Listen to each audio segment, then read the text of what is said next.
안녕하세요. 열린시장 상한가를 잡아라 김선영입니다. 전날 미증시의 급락에도 불구하고 우리 증시 견조한 방어력을 보여줬습니다. 이게 지난 해까지만 하더라도 미증시가 좋았으면은 우리 증시는 또 내리고 미증시가 나쁘면 더 많이 때리고 이렇게 좋지 않은 그 부정적인 흐름이 좀 나타났었는데요. 하지만 올해 들어서는 견조한 방어력을 보여주면서 긍정적인 의미에서의 디커플링이 나타나고 있습니다. 특히나 이 내용을 본다면 지금 수급장으로도 이 연기금을 중심으로 한 기관 투자자들의 매수액 안정적으로 좀 유입이 되고 있는 그 구간이고요. 그리고 어제만 보더라도 경기 민감주들이 시장을 또 주도를 했다는 점도 긍정적인 그런 시그널로 볼 수 있을 것 같습니다.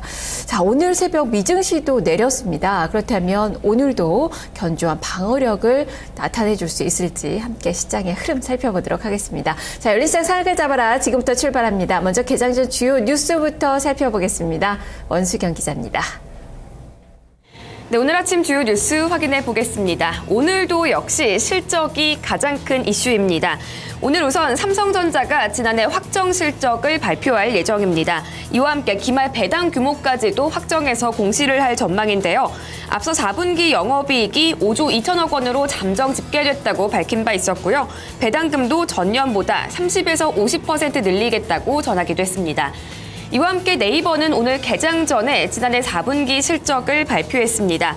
4분기 영업이익은 1,961억 원으로 전년 동기 대비 3.8% 증가했다고 밝혔습니다. 다만 작년 연간 영업이익은 7,605억 원으로 전년 대비 3.4% 감소했고요. 전망치인 7,840억 원을 밑돌았습니다. 이 밖에도 오늘 포스코와 삼성 엔지니어링, 제일기획과 현대제철, SK텔레콤 등의 대기업의 실적 발표도 이어질 예정입니다. 어제 실적 발표된 종목 중에서는 SK하이닉스가 실적 호조를 밝혔습니다.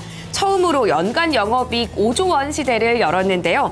SK하이닉스는 지난해 매출액이 17조 1,260억 원, 영업이익이 51조 1,090억 원을 기록했다고 밝혔습니다. 전년 대비 매출액은 21%, 영업이익은 51% 늘었습니다. 실적 기대치가 높아졌지만 그럼에도 예상에 부합하는 성적을 내놨다는 평가인데요. 올해에도 실적 성장세는 계속될 걸로 전망이 됐습니다. 이와 함께 LG전자도 호실적을 발표했습니다. 지난해 1조 8,286억 원의 영업이익을 올리며 전년 대비 실적이 46%나 성장을 했습니다. 지난 2009년 이후 최고의 성적인데요.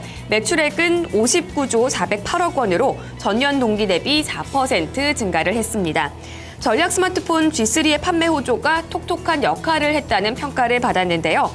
다만 4분기만 놓고 본다면 실적 개선세가 약간은 주춤했던 걸로 분석됐습니다. 반면에 음식료와 유통업종은 부진한 실적을 발표했습니다.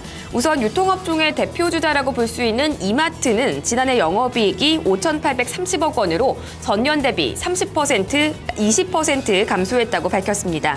예상 컨센서스를 밑도는 실적이었고요. 매출액이 20%, 당기순이익이 46% 증가했던 것과 비교하면 수익성이 악화됐다는 분석입니다. 이와 함께 홈쇼핑주 GS홈쇼핑은 지난해 4분기 영업이익이 378억 2,600만 원으로 전년 동기 대비 17.4% 감소했다고 밝혔습니다.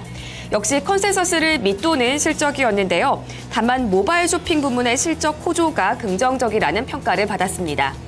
이와 함께 음식료 쪽에서는 롯데푸드와 신세계푸드가 부진한 실적을 발표했습니다.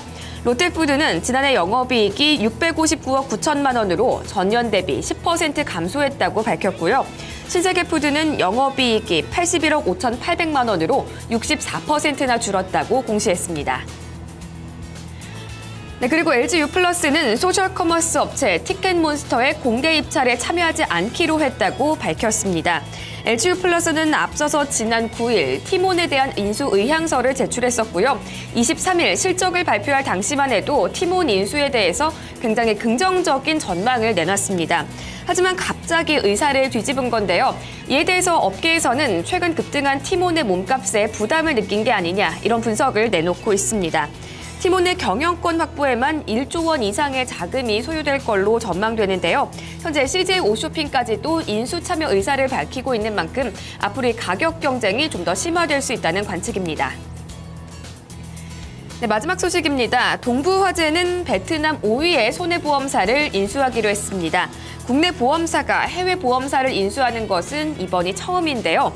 동부화재는 오늘 베트남 하노이에서 손해보험사인 PTI의 인수 계약을 체결할 예정입니다. 인수 금액은 500억 원 수준으로 지분의 37%를 취득하면서 최대 주주 자리에 오르게 됩니다. 동부화재는 빠르게 성장하는 베트남의 손해보험 시장을 공략하고 베트남을 중심으로 인도 차이나 반도에 대한 사업을 확장해 나간다는 계획입니다. 지금까지 오늘 아침 주요 뉴스 확인해봤습니다.